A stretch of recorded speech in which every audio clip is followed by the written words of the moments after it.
Saya tahu dengan karakter anakku. Pembunuhan berencana secara bersama-sama melanggar pasal 340. Masih ingat dengan sosok yang satu ini? Ya, tentu saja. Pasalnya Ferdy Sambo menjadi tersangka setelah kasus pembunuhan anak buahnya Brigadir Joshua atau Brigadir J beberapa waktu lalu. Setelah ditetapkan sebagai tersangka dan mendapat vonis seumur hidup, banyak spekulasi yang bermunculan jika dirinya tidak benar-benar berada di dalam penjara. Kabar itu pun diperkuat oleh beberapa potret mengenai dirinya yang sedang liburan ke luar negeri.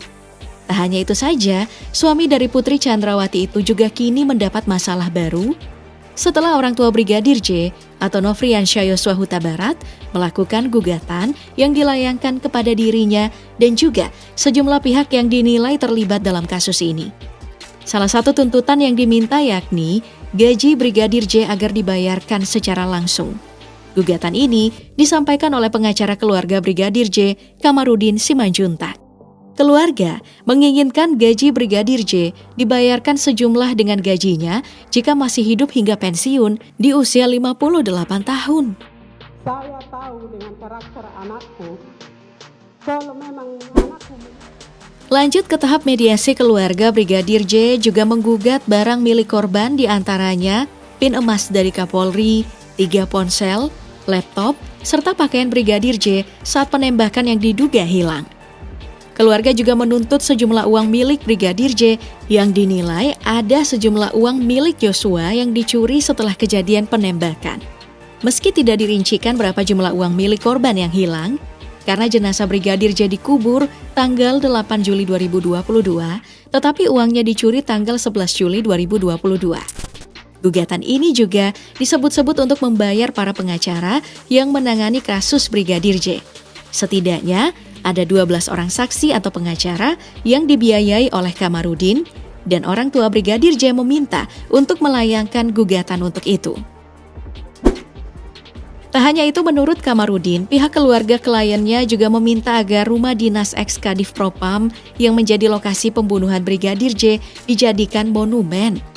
Hal itu dimaksudkan agar rumah itu bisa menjadi pengingat tragedi yang dilakukan seorang jenderal bintang 2 polisi itu.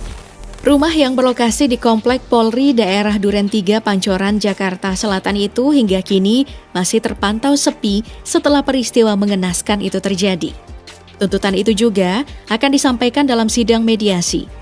Selain Ferdy Sambo, tergugat lainnya dalam perkara ini adalah para pelaku pembunuhan berencana Brigadir J, yakni istri Sambo, Putri Chandrawinata, Richard Eliezer Pudihang Lumiu atau Baradae, Ricky Rizal Wibowo atau Bribda RR, dan Kuat Ma'ruf.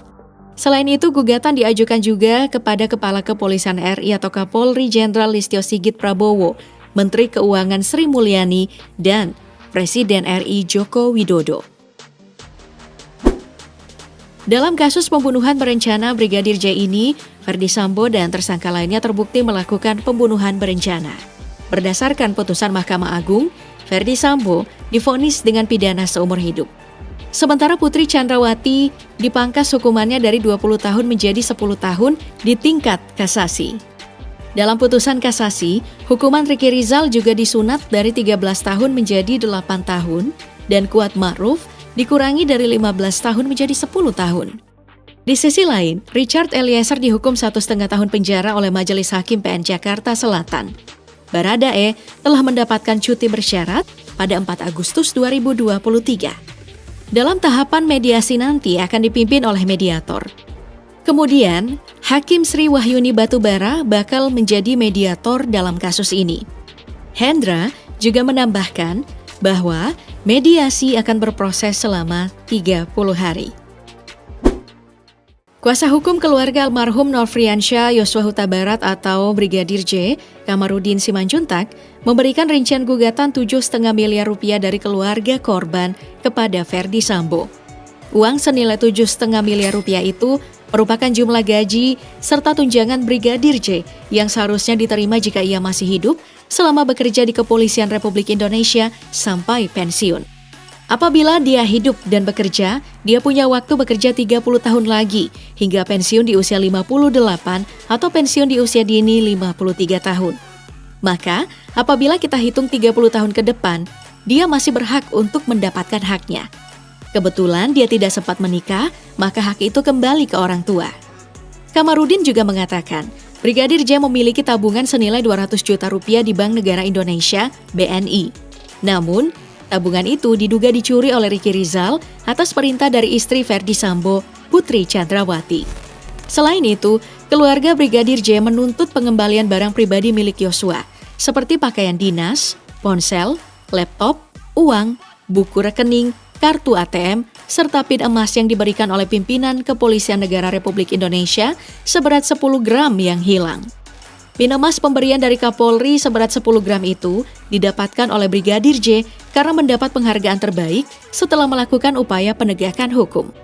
Akan tetapi, pin emas itu diduga digelapkan atau dicuri sampai sekarang oleh Ferdy Sambo, Putri Chandrawati, serta anak buahnya yang juga terlibat dalam kasus ini. Sidang gugatan pun sudah digelar oleh Pengadilan Negeri Jakarta Selatan untuk mendengarkan gugatan yang diajukan oleh orang tua almarhum Nofriansyah Yosua Huta Barat atau Brigadir J, Samuel Huta Barat, dan Rosti Simanjuntak. Namun, sidang ditunda karena pihak Ferdy Sambo tidak hadir. Mohon berulang kali kepada mereka, buktikan barang bukti yang... Berbagai macam konteks hoaks mengenai mantan Kepala Divisi Profesi dan Pengamanan Kepolisian RI Ferdy Sambo pun belakangan ini beredar luas di media sosial. Ferdy Sambo sempat mendapatkan vonis hukuman mati oleh Pengadilan Negeri Jakarta Selatan dan diperkuat Pengadilan Tinggi DKI Jakarta pada Februari dan April 2023. Namun, Mahkamah Agung meringankan vonis Sambo menjadi hukuman penjara seumur hidup pada 8 September 2023. Meski demikian, informasi keliru mengenai Ferdy Sambo lainnya tetap saja beredar meski dia sudah diberi hukuman. Salah satunya, narasi yang menyebut Ferdy Sambo sedang berada di luar negeri.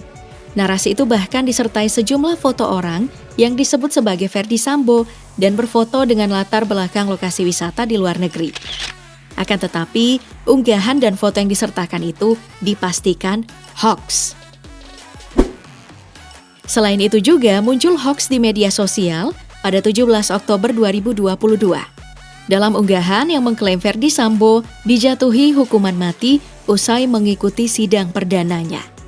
Akun yang mengunggah narasi tersebut juga menyebut Presiden Joko Widodo langsung memerintahkan untuk mengeksekusi mati Sambo. Padahal, dalam sidang perdana itu, jaksa hanya membacakan dakwaan terkait kasus obstruction of justice atau upaya menghalangi penyidikan.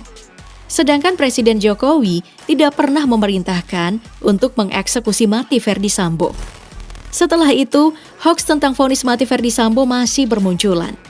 Beberapa unggahan juga menyebut Sambo dihukum mati bersama istrinya Putri Chandrawati yang juga menjadi terdakwa. Dalam unggahan itu disebutkan bahwa Sambo akan dieksekusi mati bersama Putri di depan publik. Hoaks tentang vonis mati kepada Sambo kembali marak beredar di media sosial setelah jaksa penuntut umum menuntut Sambo hukuman seumur hidup pada 17 Januari 2023. Meski sidang vonis belum digelar, namun banyak unggahan yang menyebut Sambo akan dieksekusi mati. Salah satu contoh yang menyebutkan bahwa Ferdy Sambo akan menjalani eksekusi mati pada 13 Februari 2023. Narasi yang beredar konten yang mengklaim Ferdy Sambo terlihat berbicara sendiri di dalam sel dibagikan oleh akun Facebook ini pada hari Senin 28 Agustus 2023. Berikut narasi yang dibagikan. Terpantau bicara sendiri penampakan Ferdy Sambo di lapas kembali bikin gempar.